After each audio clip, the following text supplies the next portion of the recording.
Welcome to another CompuByte tutorial. In this tutorial I will show you how you can use your terminals if your server has gone down or crashed. You can use any of your terminals now as a standalone PC. Let's simulate a transaction occurring when the server is down and the terminal is no longer connected to the server. So what I'm going to do is I'm going to disconnect my connection to my CompuByte server. I've disconnected. Now I'm not connected to the CompuByte server. You see I have no connectivity. Now I'm going to use my CompuByte program as if I'm connected to the server, and I click on it and you will notice that it's looking now for the server, but the server is not available. It's still searching for the server. It takes a little time because it checks a couple of times before it becomes a standalone PC.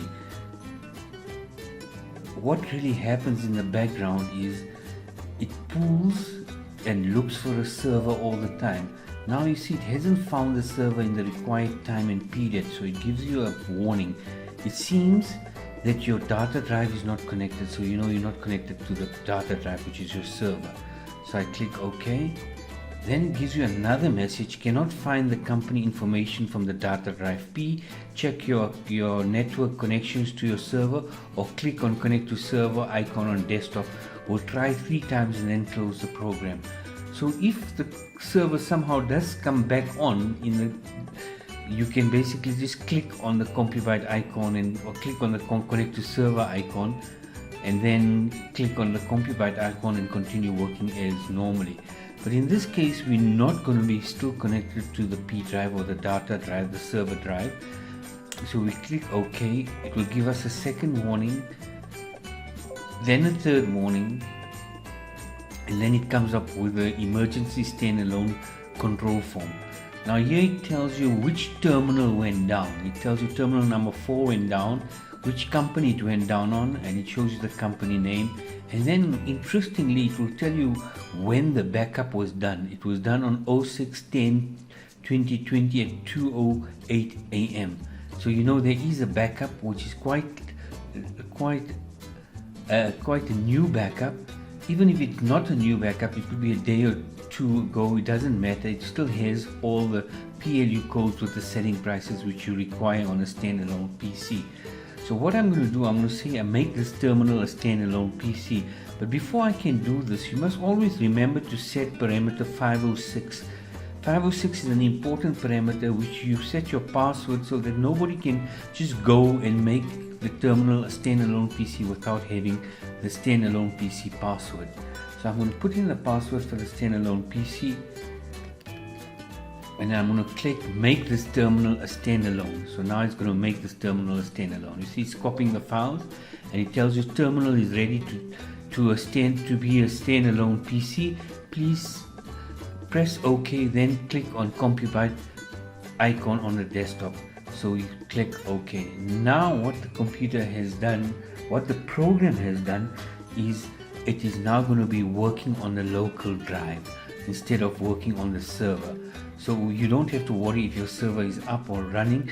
You just basically click on your terminal and it comes back with, it shows you terminal number 4, and now you don't restore standalone terminal back to the live PC because you've already using the standalone PC. So all you do is just close it, and now if there was an update, it will bring up the update of the latest software on your standalone PC, and you can update it, and then you can go to your CompuByte PC, and now you'll see it still gives you the message again. So every time it reminds you to check whether the server is on or not. If you know the server is on, you can just restore the standalone terminal back to the live PC.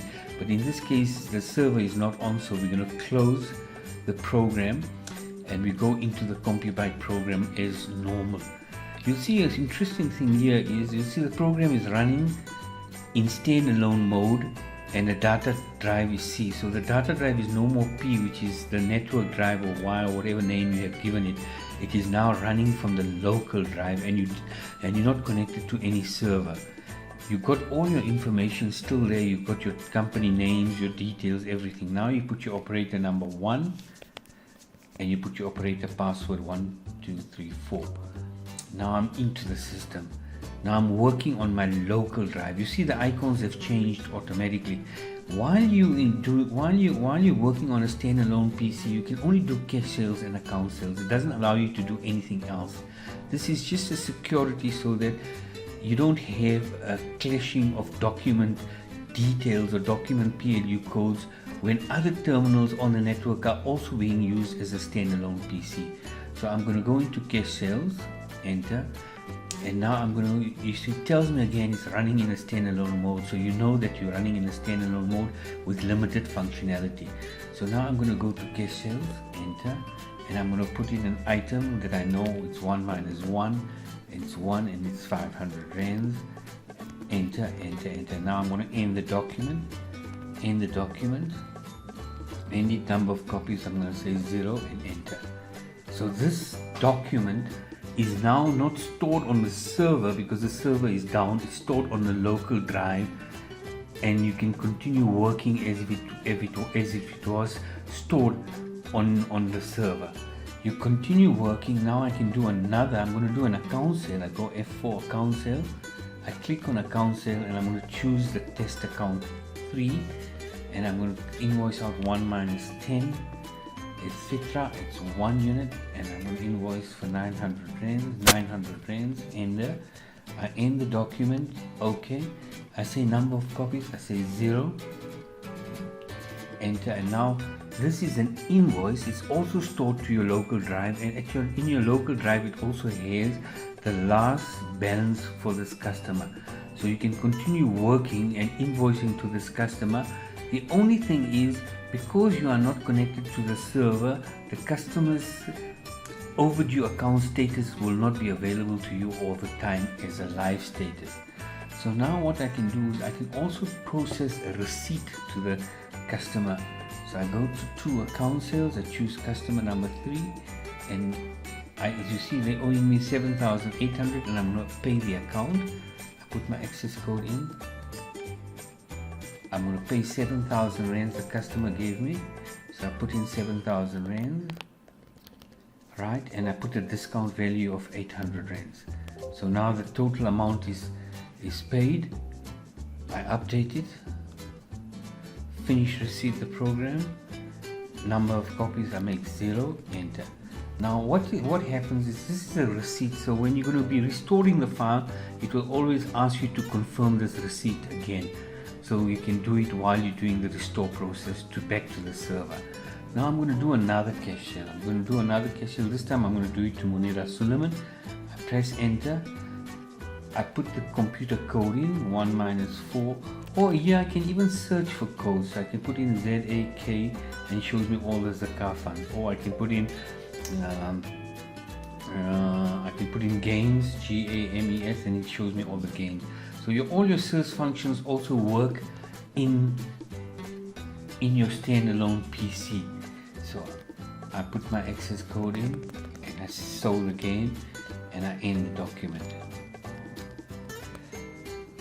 Now you notice that I've got transactions made on your standalone PC. The only thing is, if you're going to cache up, you can't cache up now all the terminals because the terminals are not connected to the server. You'll have to cache up using one terminal at a time, or going to one terminal where you're doing the cache up.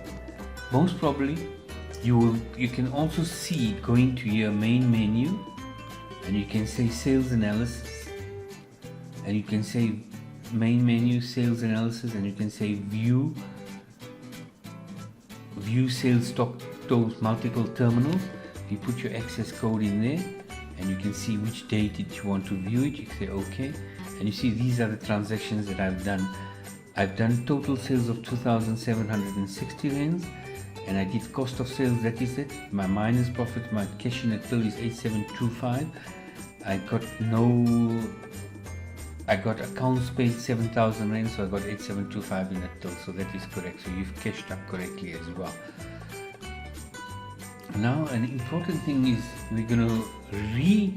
we have done this on a standalone PC. Now what happens when server comes back on alive. What you do is I'm going to put the server back on alive.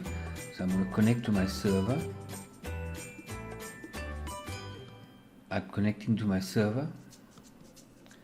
Now what's going to happen is when you log into the CompuByte program again, you have the option to restore the data from the standalone PC back to the server. So I'm going to log in. You see it tells you restore standalone terminal back to live server. So this is what I'm going to do. I'm going to put my password back in. Alright, and I say restore. I'm going to click on restore standalone terminal back to live server. I click on it. It tells me the terminal is ready for your restore. Press OK. And now what happens is you are now connected back to your server drive, and you had to restore all the information that you did, all the documents that you did on your cache standalone machine back to the server. So you click on it.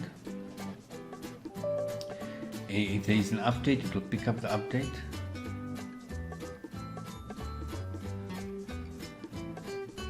Next and finish. And now I click on CompuByte. Now I put the operator number in 1, 1, 2, 3, 4. Now it tells you your server is now up and running. The restore process from standalone PC will take some time. Depending on the number of documents to restore, the screen will flash a number of times until completed. Please do not close or interrupt the process. This is important because it's restoring the data from the standalone PC to the server. You should not interrupt it, but it takes time because of the number of documents it needs to process. So I'm going to click OK, and now it starts. It's restoring document number 1, which is from the standalone PC. Then it's restoring document number 2, which is the invoice. Or it was document number 1. Now what is interesting is because this was a receipt, it shows you the receipt again while it was restoring, and it tells you the receipt was for 7,000. There was a discount of 800 rands. Now I'm going to say update. Okay, finish, mark the receipts. I say yes. It marks it. Number of copies, I'm going to say 0. Enter, and now it's done that. Now it restored that. Now it's doing the cache sale restoring. You see, it doesn't prompt you all the time on to what to do. It only prompts you if there is a receipt to manually update the receipt, just in case the receipts don't get duplicated. So it restores it while the server is on again. Now after it's restored all the files, it tells you all the documents files are restored. Don't forget to check or reset document numbers. This is just telling you to not forget to check your document numbers, right? So now I go into CompuByte again, and you'll see that I'm now running program from drive C and the data resides on P. So I'm connected now to the server again. So the standalone PC is no more functional. So I go to 1, I put my access code in there. Now I want to see all my sales that I did from the standalone machine. So I go there, I click on reports, transactions, cash and account. I put my access code in there, and I choose the date that I want to see the analysis from. I merge the transactions, I merge if there's shifts, and there's all my transactions. You'll see an interesting thing is at the bottom of this cash sale invoice number 1, you'll see it was done. Cash sale invoice number 100 was done on terminal 4, and the standalone sequence number was, standalone number was 1. And you did cash sale number 101, and the terminal was 4, and the old cash slip number was 2. When I say old cash slip number, it means the slip number that was generated from the standalone PC. So is the receipts as well done. This